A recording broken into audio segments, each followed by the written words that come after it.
வணக்க நண்பர்களே. Inspector Guna ஏட்டிடம் Muruganandam AC வராரு, ஆட்டோ டிரைவர் கேஸ் சம்பந்தப்பட்ட எல்லோரையும் கூட்டிட்டு வர சொல்லுங்க, யாரையும் விட்டுற வேண்டாம், ஃபைலை எடுத்துட்டு வாங்க என்றதும் ஏட்டு கான்ஸ்டபிள் கணபதியை கூப்பிட்டு, யோ எல்லோரையும் ஃபோன் பண்ணி வர சொல்லுங்க, எடுக்கலன்னா நேரில் போய் கூட்டிட்டு வா என்றதும் கணபதி ஃபோனில் கூப்பிட ஆரம்பித்தார். மதியம் 11 மணி. ஏசி பாஸ்கரன் ஸ்டேஷனுக்குள் நுழைந்தார். எல்லோரும் எழுந்து சல்யூட் செய்தார்கள். இன்ஸ்பெக்டர் அறைக்குள் போனதும் ஆட்டோ டிரைவர் கேஸ் ஃபைல் தயாராக இருந்தது. அருகில் இன்ஸ்பெக்டர் நின்றிருந்தார். படித்து முடித்ததும், என்ன குணா, 3 நாளாக எந்த மூவும் இல்லை, பொது இடத்துல நடந்த கொலைங்கிறதால நிறைய ப்ரெஷர் வருது, எந்த ஆதாரமும் இல்லையா என்றதும் குணா, ராத்திரி 10 மணிக்கு நடந்திருக்கு, அவனை 9:30 மணி வரையில் எல்லோரும் பார்த்துருக்காங்க, 10 மணிக்கு இந்த இடத்துல யாரும் பார்க்கல, கிட்டத்தட்ட 12 மணி வரையில் எதுக்கு அங்கே போனான்னே யாருக்கும் தெரியல, அவனோட ஃபோன் கால் லிஸ்ட்டு விசாரித்தேன், யாருக்கும் அதில் சம்மந்தம் இல்லைன்னு கிளியராக தெரியுது, போஸ்ட்மார்ட்டத்திலும் எந்த தடயமும் இல்லை, கொலை நடந்த இடத்திலும் எதுவும் இல்லைங்க சார், இன்னும் விசாரிச்சுட்டு தான் இருக்கேன் என்றதும், சரி, அவனை கடைசியாக பார்த்தவங்க எல்லோரையும் ஒவ்வொருத்தராக உள்ளே வர சொல்லுங்க என்றவாறு ஒரு டீயும் சிகரெட்டு வாங்கி வர சொன்னார். சிறிது நேரத்தில் அவர் முன் ஒரு திருநங்கை பெண் வந்து நின்றார். அவரை பார்த்ததும், தீபா, உட்காந்து பயப்படாமல் பதில் சொன்னால் போதும், ஆட்டோ டிரைவர் பிரகாஷ் உங்களுக்கு தெரியுமா என்றதும், பக்கத்தில் இருந்த சேரில் உட்கார்ந்து கொண்டு, தெரியும் சார், ஆனால் பழக்கம் இல்லை, நான் அந்த ஏரியாவில் தான் பழக்கடையில் வேலை பார்க்குறேன், ஆட்டோவில் போகிறப்ப பார்த்துருக்கேன், அன்னைக்கு ராத்திரி 9 மணிக்கு அவர் ஆட்டோவில் தான் வீட்டுக்கு போனேன் என்றதும் அவர் யோசித்து விட்டு, அப்படியா, உங்கள் வீடு எங்கே இருக்குது என்றதும், பக்கத்தில் மண்டபம் ரோடு பக்கம், நாங்கள் நிறைய பேர் குடிசை போட்டுக்கிட்டு இருக்கோம், அந்த டைமில் பஸ் இல்லை, இருட்டு நேரம், அதான் ஆட்டோவில் போனேன் என்றதும், பரவாயில்லை, உங்களை பற்றி மட்டும் கொஞ்சம் சொல்லிட்டு கிளம்புங்க என்றதும், என் பெற்றவங்க வச்ச பேர் கார்த்திகேயன் சார், எனக்கு பின்னாடி 2 தங்கச்சிங்க, நான் வளரும்போது தான் எனக்குள்ளே இருந்தது ஒரு பெண்ணுன்னு தெரிஞ்சது, மறைக்கவும் முடியல, மறக்கவும் விரும்பலை, பொண்ணாக இருக்க விரும்பினேன், என் பெற்றவங்களுக்கு என் மேலே ரொம்ப பிரியம், காலேஜ் படிக்கும்போதே நான் முழுமையாக பெண்ணாகவே மாறிட்டேன், இந்த சமுதாயம் சும்மாவா விடும், வெளியில் வந்தாலே கேலி கிண்டலுன்னு ஆகிடும், எங்களை மாதிரி இருக்கிறவங்கள பார்த்தா எப்படி இருக்குமோ சிலருக்கு, ஒரு சமயம் என்னோட கிளாஸ்மேட்டு பையன் என்னை தப்பான முறையில் நடந்துக்க சொன்னான், ரொம்ப வற்புறுத்த அவனை அடிச்சிட்டேன், என்னை விசாரிக்காமலேயே வெளியே அனுப்பிட்டாங்க, வேறு காலேஜில் யாரும் சேர்த்துக்கல, என்னை யாரும் வேலைக்கும் சேர்த்துக்கல, தங்கச்சிகளுக்கு கல்யாண ஏற்பாடு நடந்தது, வர மாப்பிள்ளை எல்லாரும் வேண்டான்னு சொல்லிட்டு போயிட்டே இருந்தாங்க, ஒரு நாள் என் அப்பா கார்த்திக்கு, நீ வீட்டை விட்டு போயிருப்பா, எல்லாரும் அசிங்கப்படுத்துகிறாங்க, உன் தங்கச்சிகளுக்கும் உன்னை பிடிக்கலை, நீ வாங்கிட்டு வந்த சாபம், தயவுசெய்து எங்கேயாவது போயிரு என்றதும், என் அப்பானா எனக்கு உயிர், உங்களுக்காகத்தான் இங்கேயே இருந்தேன், இனி போயிடுறேன், இனி வரவே மாட்டேன் அப்பா, நீங்களும் மற்றவங்கள மாதிரி தான் என்றதும் அப்பா அம்மா கண் கலங்கினார்கள். அதிலிருந்து நான் இங்கே வந்து இவங்களோட வாழ பழகிட்டேன் என்றதும், சரி போய் வெயிட் பண்ணுங்க என்று அனுப்பி வைத்தவர் அடுத்த நபருக்காக காத்திருந்தார். பாஸ்கரன் அதற்குள் தனது மனைவியுடன் ஃபோனில் பேசி கொண்டு இருந்தார். அப்போது அவர் எதிரில் மஞ்சள் நிற சேலையில் ஒரு பெண் நின்றிருந்தாள். அவளை பார்த்து கொண்டே ஃபோனில் பேசி முடித்தார். பார்ப்போரை வசீகரிக்கும் தோற்றம் உடையவள்.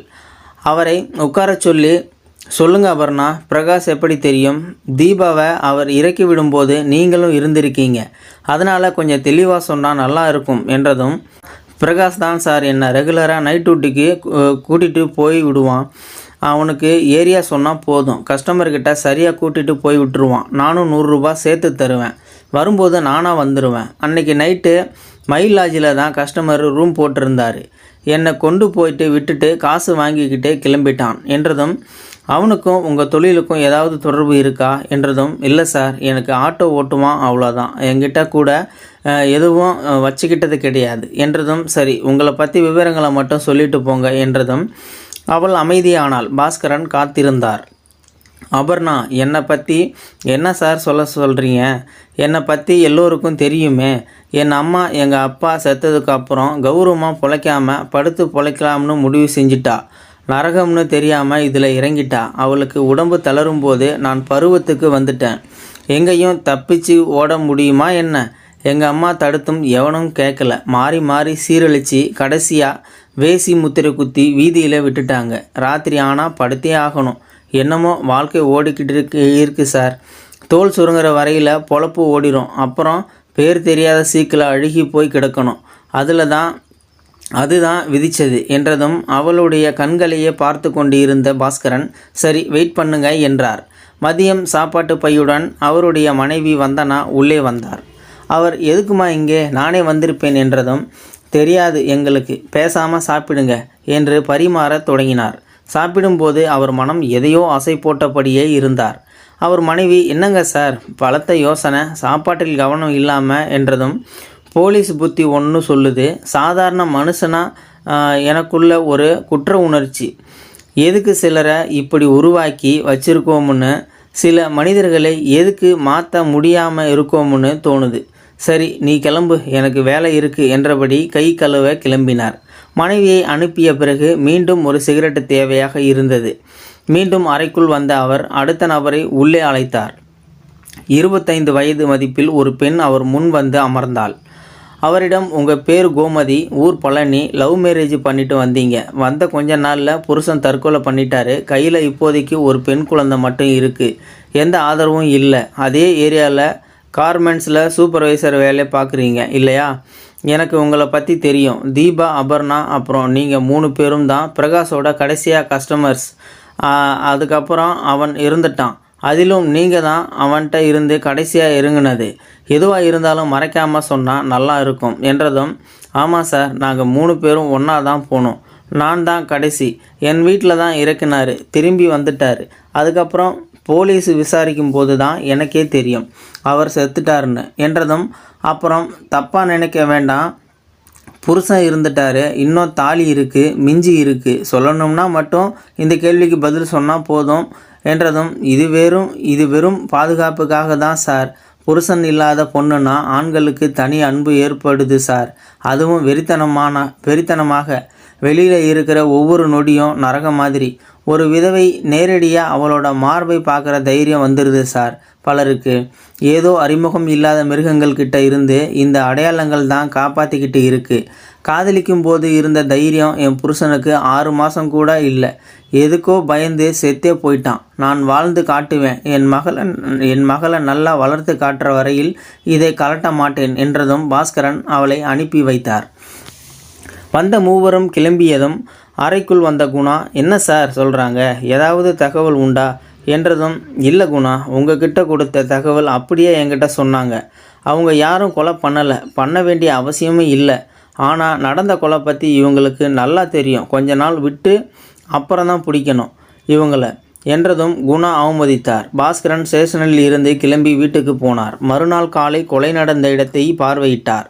ரோட்டில் இருந்து வெறும் 10 அடி தூரத்தில் இருந்த ஒரு குறுகிய சந்து அது. மீண்டும் பிரகாஷ் செல்போன் காலர் லிஸ்ட் முழுவதும் செக் பண்ணி பார்த்தார்.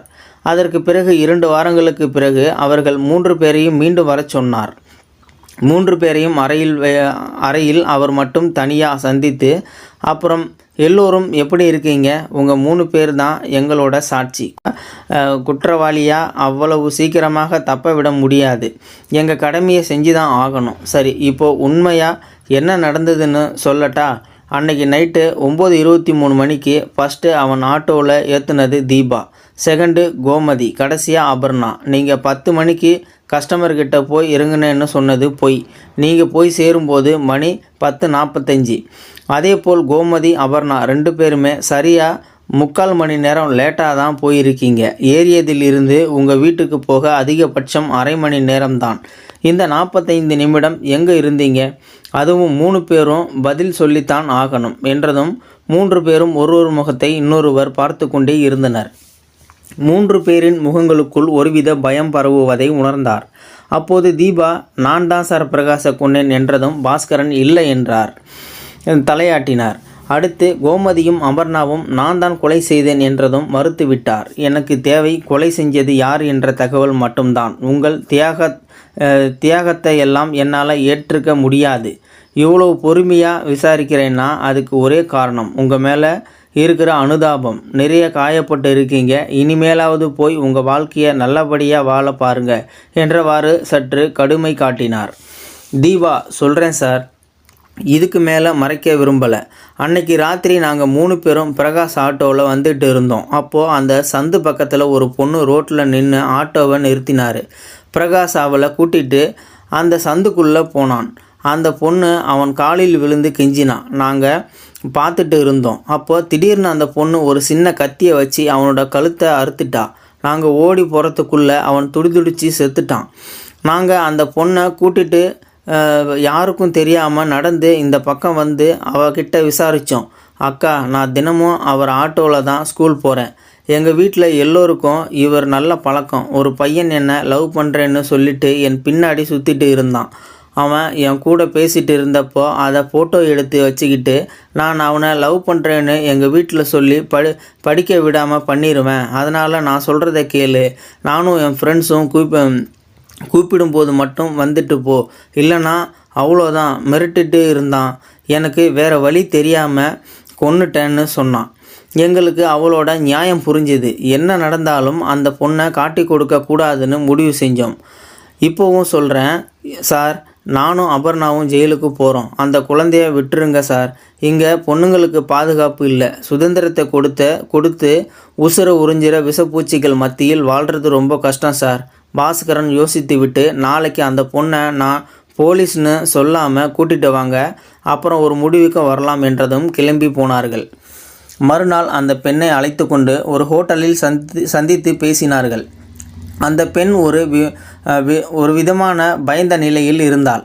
அவள் யாரை பார்த்தாலும் பயந்தபடி இருந்தாள். அவளோடு அவளின் அப்பா வந்திருந்தார். அந்த பெண்ணோட கையை பிடிச்ச பாஸ்கரன், எதுக்குடா பயப்படுற? உன்னோட பயம் தாண்டா உன்னோட பலவீனம், புரியுதா?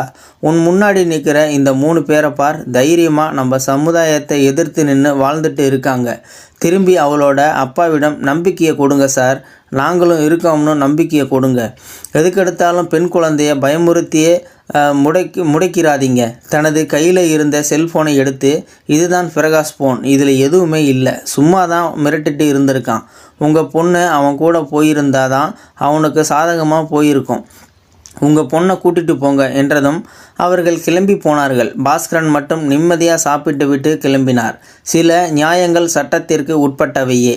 அபர்ணா, கோமதி, தீபா 3 பேரும் ஒரே வீட்டில் தங்கி தங்களது வாழ்க்கையை வாழ ஆரம்பித்தார்கள்.